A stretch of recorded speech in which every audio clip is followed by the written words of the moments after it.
é porque a mensagem às vezes precisa ser dura.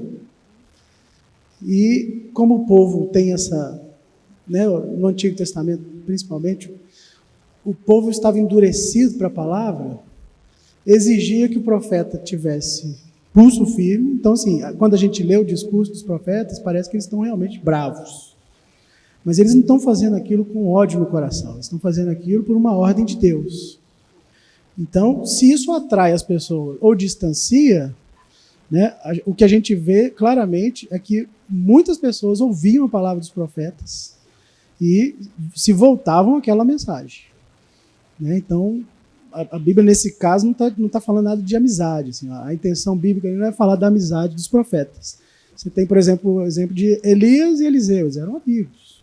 Né? Então, como o texto não está querendo mostrar a relação pessoal, eu entendo que esses irmãos têm interpretado os textos com base nas suas experiências.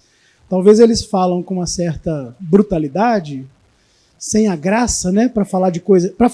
Hoje eu falei de coisas difíceis. Para falar de coisas difíceis, você precisa da graça, porque o que precisa ser comunicado ali não é a dureza. O pastor não é um sujeito que está lá para esmagar suas ovelhas. Ele está lá para comunicar com graça, e às vezes isso acontece de forma mais dura mesmo. Uma mensagem sendo mais dura, ela pode causar esse impacto negativo em algumas pessoas. Mas eu discordo radicalmente dessa ideia de que o pastor não possa ter amigos.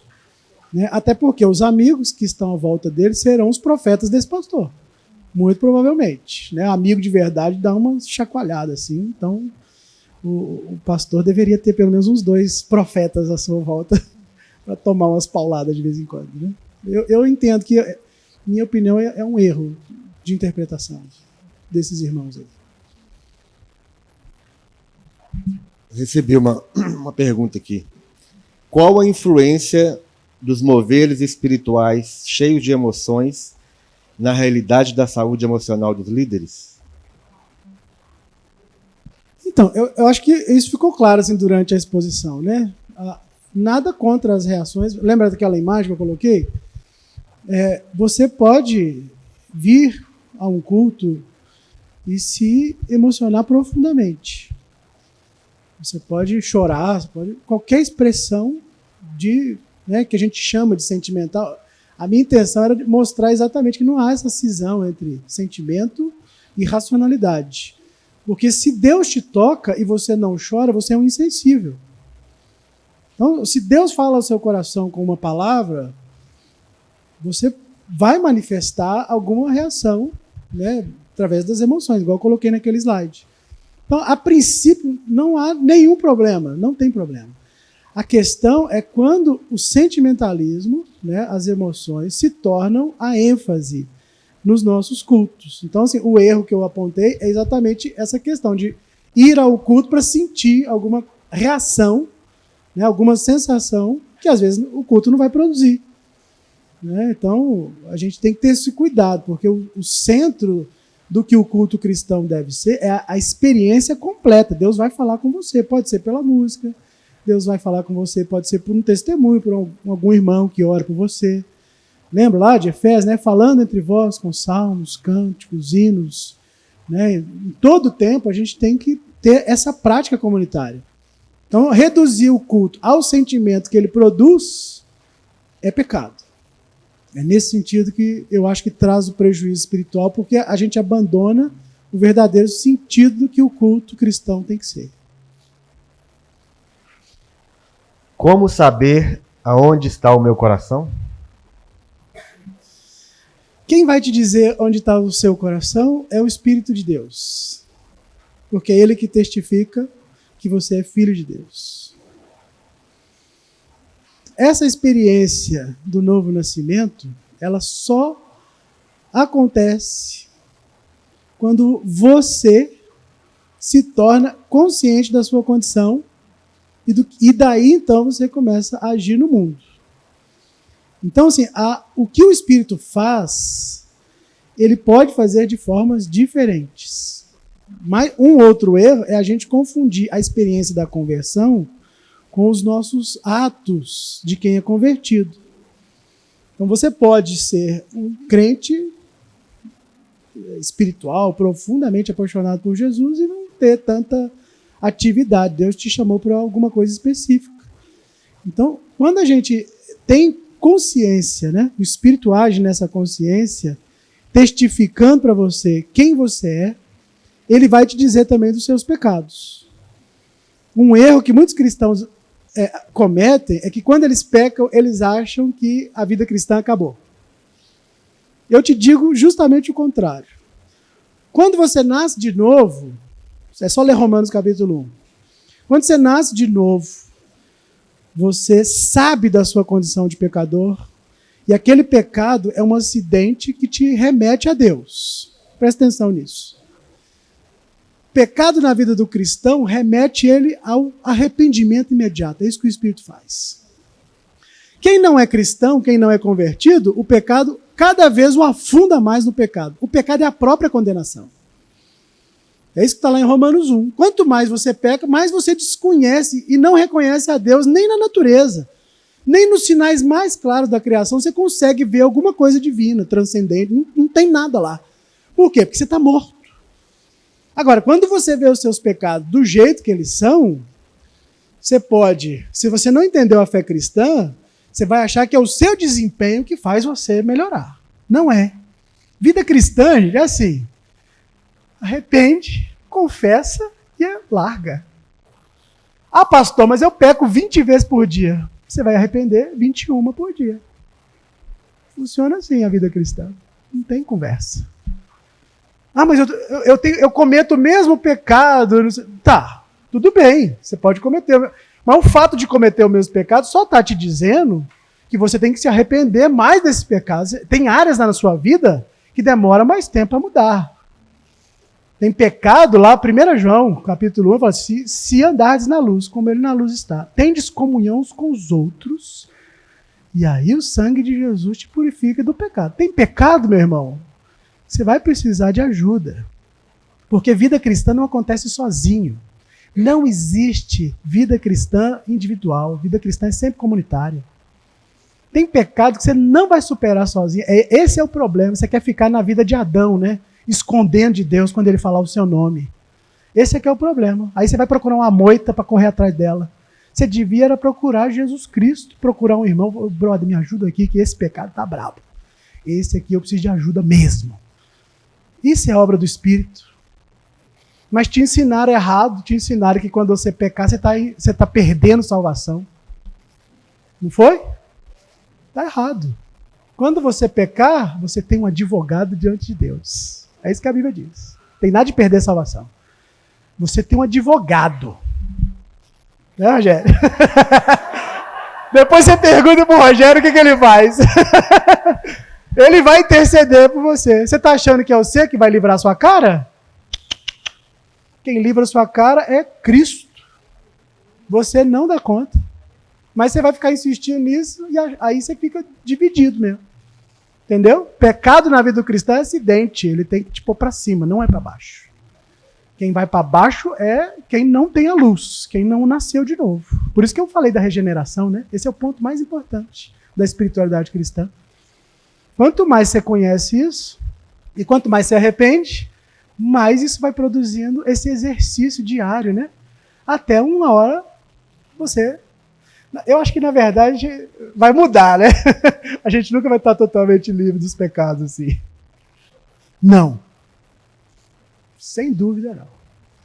Porque o cristão... Vou só usar a explicação, né?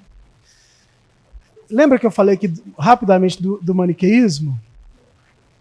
Então, naquela época, gente, lá ainda existe, de alguma maneira. Essas heresias, o gnosticismo, o estoicismo, uma corrente filosófica, todas elas têm uma característica comum. Essa divisão entre corpo e mente. Essa dicotomia que a gente chama. Essa divisão entre o que eu faço e o que eu penso. Então, isso na cultura, aí, durante os anos, tem muitas expressões. Eliminar as paixões, né, se for no sentido estoico mesmo, né, isso levava as pessoas a uma iluminação. É por isso que alguns homens se retiravam, né? Alguns homens não tinham contato com as mulheres. Por quê? Porque as coisas dessa vida são da carne. E as coisas espirituais são as coisas elevadas. Então, vamos eliminar a carne. Isso é antibíblico. Porque a cultura bíblica ensina pra gente que o corpo... Lembra que eu falei? O corpo tem valor. Um cristão não vai para o inferno se Jesus voltar e ele estiver pelado, tomando banho. Isso é mentira. Mentira. Não vai acontecer isso. Agora, como as paixões, a gente precisa entender de onde ele tirou essa palavra. Porque se ele está falando daquelas paixões que a gente rejeita, né, segundo a Escritura, esse é o exercício cristão de lutar contra o pecado. Mas você só consegue fazer isso pelo Espírito. Então, na vida cristã, nós vamos lutar contra as paixões dessa vida. Nós vamos cometer alguns pecados e volta e meia eles podem recorrer. Mas a gente precisa voltar-se para Jesus. Essa é a diferença do cristianismo para o estoicismo. Porque no estoicismo, a capacidade de vencer o pecado tem a ver com a habilidade, com a virtude, com a mente. Eu vou controlar minha mente, né? Vou pensar sobre aquele pecado ali e vou eliminar. Não vai. Não vai. Você tenta controlar. Então, como o cristianismo não faz essa divisão entre corpo, lembra que eu falei corpo, alma e espírito, em alguns casos na Bíblia são sinônimos. Então, está se referindo a uma dimensão da vida humana, que elas existem, né? Existe a dimensão psicológica, do corpo, etc. Não tem problema, a gente tem essas experiências mesmo. Mas quando uma delas não está na sua realidade, você valoriza ela mais do que as outras, achando que a sua competência para vencer as paixões, né? Como os estoicos aqui, aí você se deu mal, porque o cristianismo prega justamente o contrário. O cristianismo fala que você vence essas paixões do mundo se você estiver em Jesus. Sozinho não vai ter jeito, não. Então isso não é um exercício cognitivo, mental, não é. Isso é um exercício de fé. Tem hora, gente, que você não vai nem saber como que isso acontece. Você precisa segurar a onda. Você precisa ter paciência. Eu não consigo vencer esse pecado, então vamos lá, eu preciso de ajuda. Entendeu? Então você tem que ter cuidado, porque a gente não vence essas paixões virando monge. Aliás, se você quiser ir para o Tibete e ficar lá, beleza. Mas eu duvido que os seus pensamentos vão te abandonar. Você pode não cometer os pecados. Eu não vou olhar mais para as mulheres. Por que você não muda o olhar para as mulheres? Em vez de olhar para baixo, você olha para o rosto. Esse aqui é o negócio, né? Em vez de olhar para as partes rechuchudas, olha para o olho de uma mulher, você vai ver a dignidade de Deus lá, e aí muda tudo. O problema é o que eu falei, gente. O problema não é ter uma mulher bonita na igreja. O problema é onde o seu olho vai olhar para essa mulher bonita. Eu tenho um paciente que é espírita. Um dia ele falou para mim assim, cara, eu tô cansado dessa vida, sabe por quê? Porque as mulheres viram marmitinha. Aí eu falei, de jeito. Sabe, tem hora que eu vou numas raves aí, o que eu sinto assim, que é um self-serve de carne. O cara é espírita, falando de jeito pra mim. É só pegação, eu tô cansado.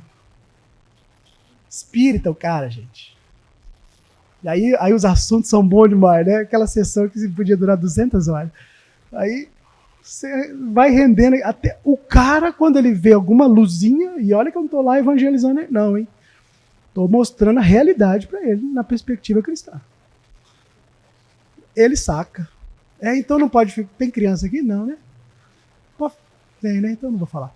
Não pode ficar olhando para as partes baixas da mulher? Não. Você tem que olhar para o rosto, tem que olhar para dignidade. Você tem que olhar para a pessoa que está ali dentro daquele pedaço de carne. Essa é a diferença de um cristão. O olhar transforma. O gnóstico não. É só pensar. Então, se você ficar invadido pelos pensamentos, no final você vai relativizar tudo, vamos tocar. A vida é só aqui. Aí tem as mais... não vale nem a pena comentar, que é tanta loucura, né? Tanta maluquice como que você pode fazer com isso.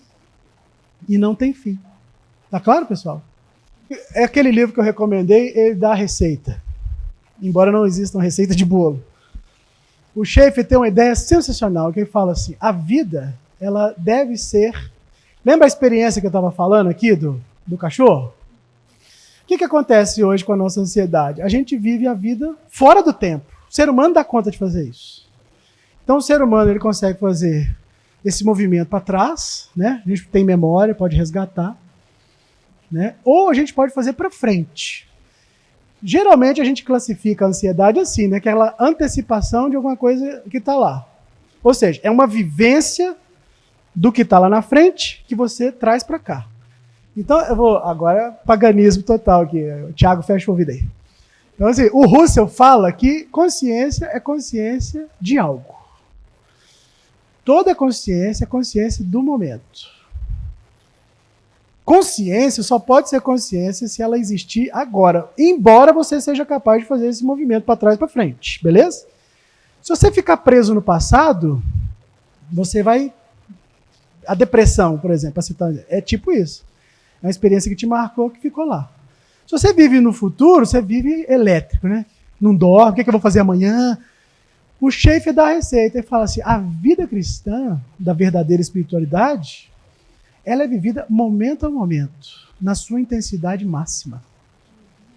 Não adianta. Você quer um negócio que irrita mais? Você está conversando com alguém e ele está no celular? Por quê? Porque ele não está com você, a cabeça dele está aqui. Ou seja, isso não é momento a momento. Ele está com você, falando que está com você, mas a cabeça dele está em outro... Ou seja, entendeu o que eu estou dizendo? Ele não está vivendo aquele momento. É o pai que senta na mesa para tomar café com os filhos e está pensando no que vai fazer daqui a pouco. Você não tomou café. Respondendo a sua pergunta, a gente tem que fazer isso com tudo. Se você vai trabalhar, trabalhe. Vá trabalhar. Faça aquilo da melhor maneira possível para ficar cansado, esgotado. Para voltar para casa arrebentado. Boa! Se você vai sair de férias, quebra o celular, joga fora e tira férias. Momento a momento. É a receita do Schaefer. Entendeu? Se você está fazendo alguma coisa com o seu filho, não vai andar de bicicleta com o filho e ficar... mas eu tenho uma ovelha aqui que eu tenho que responder. Acabou. Acabou. Você vai andar de bicicleta ou você vai pastorear os irmãos à distância? Esse é o segredo, na minha opinião. Eu tô com o Schaefer nesse negócio aí até... Entendeu? A experiência, como ela é vivida momento a momento, você precisa potencializar ao máximo aquilo dentro do que aquela vivência exige. Então, se trabalhar exige esforço, trabalhe. Se descansar exige descanso, descanse. Isso aqui é momento a momento. Entendeu? Então, esteja aonde você está, fazendo o que tem que fazer. Só existe essa receita. Entendeu? A ansiedade não é isso? A minha cabeça não para de funcionar, de pensar em outras coisas. Não é isso que acontece? Você não está vivendo. Momento a momento. Aproveitar tudo que aquilo, né, exige, aí trabalho, lazer, o que você quiser. Ao máximo. Se envolvendo ao máximo com aquilo. Não tem outro jeito.